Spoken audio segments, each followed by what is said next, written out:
Salam sahabat beriman Katolik, dimanapun Anda berada. Salam jumpa kembali dalam Cafe Rohani. Sebelum kita memulai aktivitas kita sepanjang hari ini, marilah kita mendengarkan pesan Tuhan dalam sabda yang akan kita dengarkan dan akan kita renungkan bersama. Marilah kita siapkan hati kita untuk mendengarkan sabda Tuhan. Dalam nama Bapa dan Putra dan Roh Kudus. Amin. Tuhan beserta kita, sekarang dan selama-lamanya. Inilah Injil Yesus Kristus menurut Santo Lukas. Dimuliakanlah Tuhan.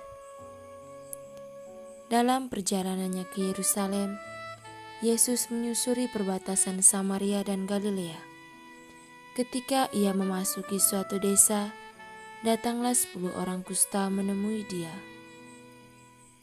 Mereka tinggal berdiri agak jauh dan berteriak, "Yesus Guru, kasihanilah kami." Lalu ia memandang mereka dan berkata, "Pergilah, perlihatkanlah dirimu kepada imam-imam." Dan sementara mereka di tengah jalan, mereka menjadi tahir.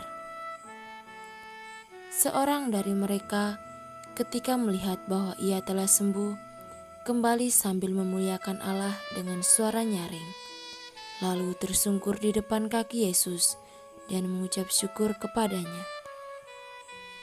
Lalu kata Yesus, "Bukankah ke-10 orang tadi semuanya telah menjadi tahir? Di manakah yang 9 orang itu? Tidak adakah di antara mereka yang kembali untuk memuliakan Allah selain daripada orang asing ini?" Lalu ia berkata kepada orang itu, "Berdirilah dan pergilah, imanmu telah menyelamatkan engkau." Demikianlah sabda Tuhan. Syukur kepada Allah. Ibu bapa dan saudara-saudari yang terkasih, dalam bacaan Injil yang baru saja kita dengarkan, yaitu Yesus mentahirkan atau menyembuhkan ke-10 orang kusta. Tetapi kita juga melihat bahwa di dalam ke-10 orang kusta itu hanya ada 1 orang saja yang kembali kepada Yesus dan berterima kasih serta memuji Allah. Sedangkan ke-9 orang kusta lainnya tidak kembali. Bapak, Ibu, dan saudara-saudari yang terkasih, kita tidak pernah sadar dan tidak tahu berterima kasih ketika kita mendapat belas kasih dari Allah. Ketika kita di dalam kehidupan ini, kita menderita sakit, kita selalu menyalahkan Tuhan. Kita selalu mengeluh dan bertanya-tanya, mengapa Tuhan memberikan kita cobaan yang demikian?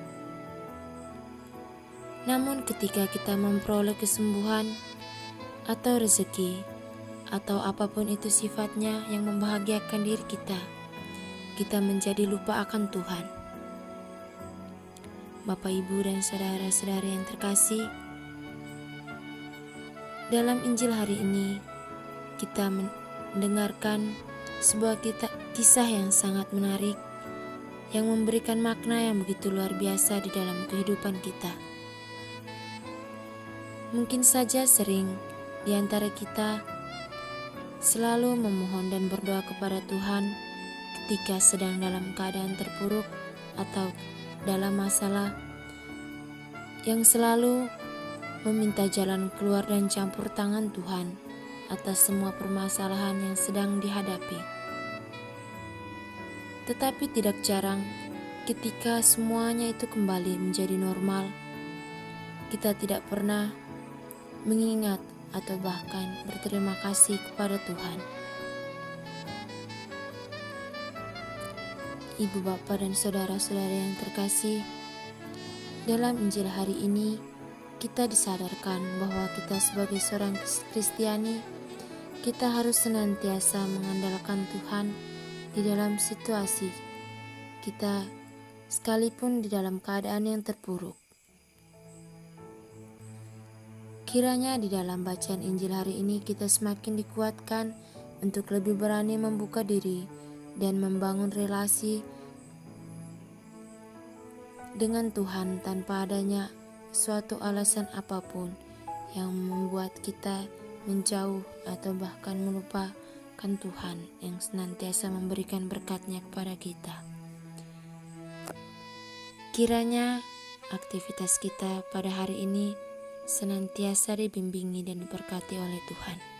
Kemuliaan kepada Bapa dan Putra dan Roh Kudus, seperti pada permulaan, sekarang, selalu, dan sepanjang segala abad. Amin. Dalam nama Bapa dan Putra dan Roh Kudus. Amin.